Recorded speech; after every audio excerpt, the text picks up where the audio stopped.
Assalamualaikum warahmatullahi wabarakatuh. Perkenalkan, nama saya Auden Salamah Reknokinasih, NIM 2033224, Prodi Pendidikan Tari. Di sini saya akan menjelaskan tentang administrasi dan supervisi pendidikan.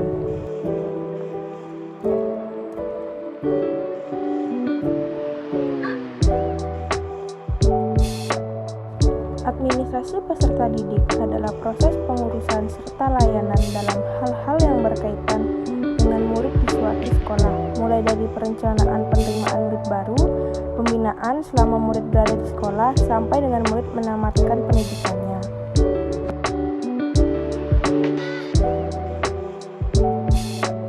Kemudian, tujuan administrasi peserta didik adalah mengatur kegiatan-kegiatan peserta didik agar kegiatan tersebut menunjang proses pembelajaran di lembaga pendidikan sekolah lebih lanjut, sehingga sekolah dapat berjalan lancar, tertib, dan teratur, sehingga dapat memberikan kontribusi bagi pencapaian tujuan sekolah dan tujuan pendidikan secara keseluruhan.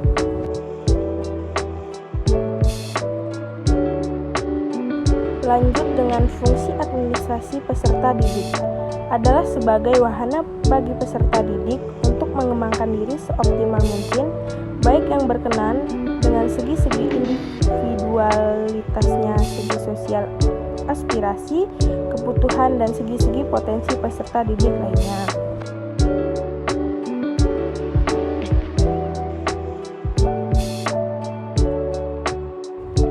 Prinsip administrasi pendidikan.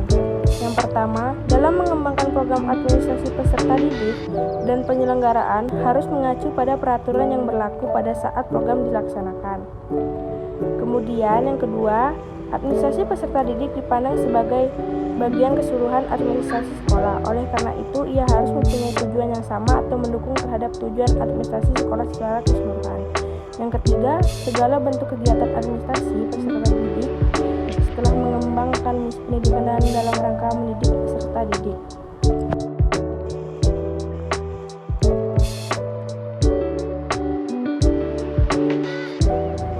Manfaatnya adalah 1. Melakukan pencatatan murid semenjak dari proses penerimaan sampai murid meninggalkan sekolah karena sudah tamat mengikuti pendidikan pada sekolah itu, serta menunjang proses pembelajaran sehingga lancar, teratur, dan memberikan kontribusi pada tujuan pendidikan.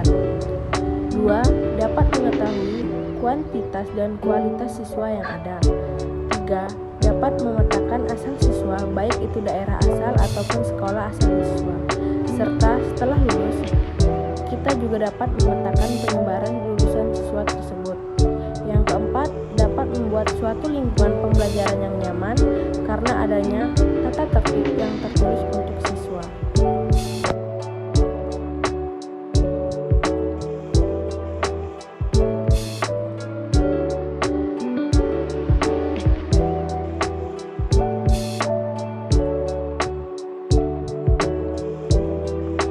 Kemudian ruang lingkup administrasi pendidikan. 1. Analisis kebutuhan peserta didik. Langkah pertama dalam kegiatan administrasi peserta didik adalah melakukan analisis kebutuhan, yaitu penetapan siswa yang dibutuhkan oleh lembaga pendidikan atau sekolah. Yang kedua, rekrutmen peserta didik. Rekrutmen peserta didik di sebuah lembaga pendidikan atau sekolah pada hakikatnya adalah merupakan proses pencarian, menentukan dan menarik pelamar yang mampu untuk menjadi peserta didik di lembaga pendidikan yang bersangkutan. 3.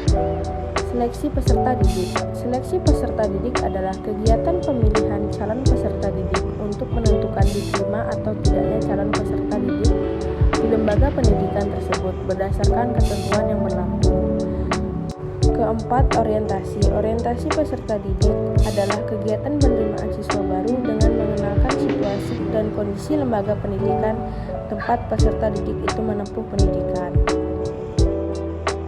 5. Penetapan peserta didik atau pembagian kelas. Sebelum peserta didik yang diterima pada sebuah lembaga pendidik sekolah mengikuti proses pembelajaran terlebih dahulu, perlu ditempatkan dan dikelompokkan dalam kelompok belajarnya.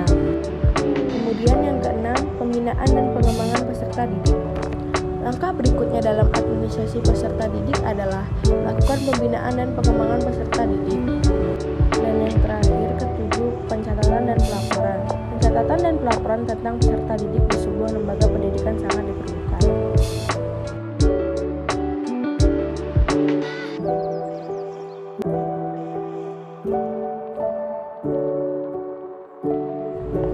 Kemudian ada peran guru.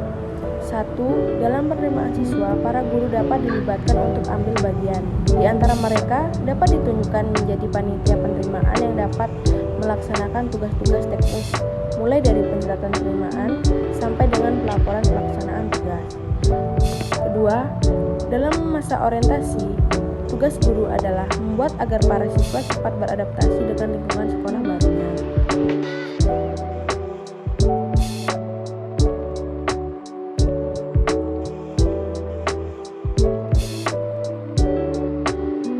Peran guru dalam hal ini sangat penting, karena andai kata terjadi salah langkah pada saat pertama, dapat berakibat kurang menguntungkan bagi jiwa anak untuk waktu-waktu selanjutnya. Yang ketiga, untuk peraturan kehadiran siswa di kelas, guru mempunyai andil yang besar juga. Guru diharapkan mampu mencatat atau merekam kehadiran ini meskipun dengan sederhana, akan tetapi harus baik. Data kehadiran ini memungkinkan untuk bahan pertimbangan penilaian terhadap siswa. Dan yang terakhir, keempat, dalam memotivasi siswa untuk senantiasa berprestasi tinggi, guru juga harus mampu menciptakan suasana yang mendukung dalam hal tersebut.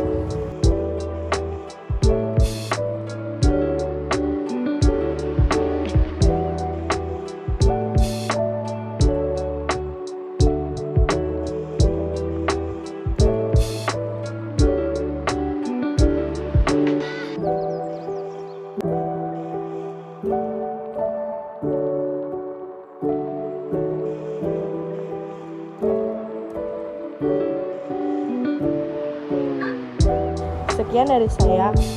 Terima kasih. Wassalamualaikum warahmatullahi wabarakatuh.